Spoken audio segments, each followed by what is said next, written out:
Meatpacking plants, one of the key hotspots for coronavirus transmission, and the impact is still being felt at your local grocery store. But how long will it last? Will Reeve joins from Pittsburgh with more. Good morning to you, Will. Good morning, Michael. Usually around Memorial Day, grocery stores have sales on hot dogs and hamburgers, but this year, COVID-19 has wreaked havoc on the food supply chain, and that's driving costs up everywhere. Memorial Day might look different this morning for millions of Americans amid the pandemic. But what we have seen, the disruption across the entire food supply chain. The nation's food industry taking a hit, reeling from the effects of COVID. Authorities say food packing plants are coronavirus hotspots, along with nursing homes and correctional facilities. According to the CDC, nearly 5,000 meatpacking workers at 115 facilities in 19 states have been infected with COVID-19. Dozens of plants across the country closing for days or even weeks to slow or stop the spread of the virus. The facility itself did not really have a proper method in place to really protect the frontline workers. And we started to see one plant after the other really got exposed. Just last week, Tyson Foods confirming 570 workers in one of their North Carolina poultry facilities tested positive for the virus. That's more than a quarter of the plant's total workforce. And it's not just meat plants. Last week at a Dole Fresh vegetable plant in Ohio, health officials identified 20 cases of COVID. They say the company is doing everything right in the heat of the outbreak and is working with authorities on contact tracing. Dole saying it will continue to place employee health and well-being above all else. But with supplies down, prices are surging. This month, fresh beef rose 11.9% compared to last year, chicken increasing 7.5%. And the pandemic is not just affecting our meat supply this Memorial Day. Consumers are reportedly paying 4.5% more for carbonated drinks like soda and 3.8% more for snack foods. What we are seeing, obviously, the higher prices, shortages in certain commodities, and this will continue. This impact will actually outlast the virus itself. According to the U.S. Bureau of Labor's Consumer Price Index report, grocery bills were up 2.6% in April. That's the largest monthly increase in nearly 50 years, Michael. Yeah, the shortage is being felt. Thank you so much, Will. We are joined live now by Nicholas Bertram, president of the Giant Company, the supermarket chain operating 186 stores under the Giant and Martin brands from Pennsylvania to Virginia. Mr. Bertram, thank you so much for joining us this morning. We've seen shortages at supermarkets across the country, which were pretty bad a few weeks ago. But what are you seeing right now in your stores?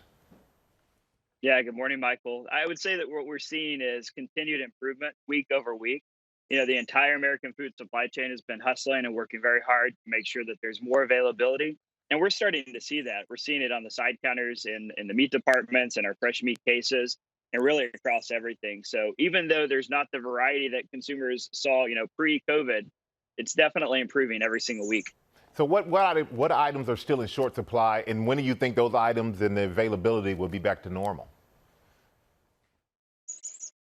Some of the classics would be like paper goods and household cleaners. Those types of things have not yet fully recovered. You have some things in the baking aisle and spices that have not yet fully recovered as well.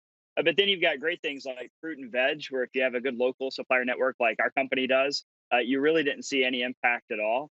And even in meat, poultry and pork are both looking pretty good right now, and beef is showing recovery, albeit a bit slower. Yeah, it's interesting. We see all the struggles, unfortunate struggles in the meat packing plants across the country. But has that affected your meat supply? I think you just said there hasn't been any effect to the meat. Well, it was supposed to. I was visiting stores over the weekend and sent a note to our head of meat seafood. Her name's Deb, and asked her where were the problems at? And what she reminded me was that she had already diversified the network and it put a lot of what we call primals inside of our stores. So I didn't see any problems. And in fact, we removed limits for consumers just last week. So it is coming back, Michael. Yeah, a lot of consumers will be happy with that. And are you seeing any surprising trends in all of this in terms of what people are now buying? Yeah, actually, exploration. I think there's going to be a lot of budding chefs that come out of this. It'll be one of the positive things that comes out of COVID. So people are going into more tropical fruits, some exotic vegetables and things of that nature. Specialty and ethnic meal kits are definitely on the rise inside of the stores, or meal prep. And so there's some fun things that are going to come out of this, even though there's still a lot of hard things that we're all getting through together. A lot of people making some good out of all of this and getting a good meal out of it at the same time. Can you tell us about the precautions that your company is taking for the store workers, for the customers, to make sure that when more customers coming into the store that they're safe? Oh yeah, man, safety is very important to us, especially for the 36,000 teammates that I'm responsible for. We worked really hard to get PPE available for them as soon as possible. And that supply is now good. We installed shields. We limited the number of people that were in stores, and did some things that customers thought were a little bit too far, like one-way aisles. But it was all about safety for our teammates and for our customers whenever they actually came in.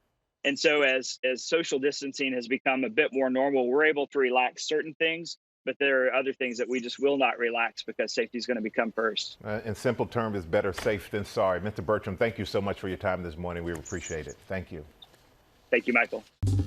Well, hey there, GMA fans. Robin Roberts here. Thanks for checking out our YouTube channel. Lots of great stuff here. So go on, click the subscribe button right over here to get more of awesome videos and content from GMA every day, anytime.